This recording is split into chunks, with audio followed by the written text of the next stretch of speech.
বিসমিল্লাহির রহমানির রহিম।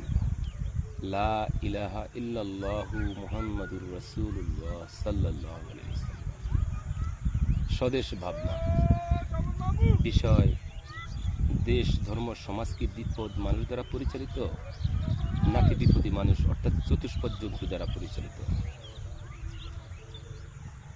আমাদের প্রবাহমান বাংলাদেশে চলমান ধর্মীয়, রাজনৈতিক ও সামাজিক নেতৃবৃন্দ হামাগুড়ি দিয়ে চলে অমেরুদণ্ডীয় প্রাণীর মতো। চোখ বন্ধ করে চলে অন্ধের মতো, কানে হাত দিয়ে চলে বধিরের মতো, মুখে তালা দিয়ে চলে বোবার মতো। এইসব নেতার পদঙ্ক অনুসরণ করে আমরা দেশ, ধর্ম ও সমাজের নিরীহ অত্যাচারিত অতি সাধারণ মানুষ ক্রমান্বয়ে জীব জানোয়ারের মতো জীবন ধারণ করতে বাধ্য হচ্ছি। নিজের যোগ্যতার প্রমাণ কখনো এই নেতারা দেয় না। মনে হয় যেন হিস্টোরিয়া রোগীর মতো দুর্দমনীয় ভয়ে আক্রান্ত আমাদের দেশ, ধর্ম ও সমাজের নেতৃত্ব। প্রকৃতপক্ষে এরা কাপুরুষ, এদের নেই বিবেক, বুদ্ধি, হুঁশ।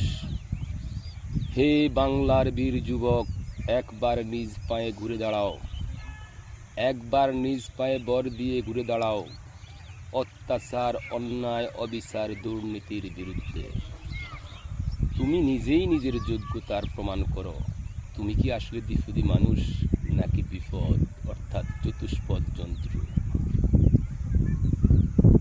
শুধু একবার ভেবে দেখো, তোমার থেকে তুমি, তোমার পরিবার, তোমার সমাজ, তোমার দেশ, তোমার ধর্ম, তোমার পৃথিবী এবং যিনি তোমাকে এত সুন্দর করে সৃষ্টি করেছেন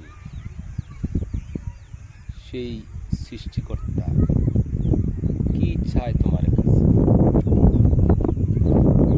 একবার চিন্তা করো, এই সকলের চাহিদার বিপরীতে তুমি কতটুকু পূরণ করতে সমর্থ হয়েছ।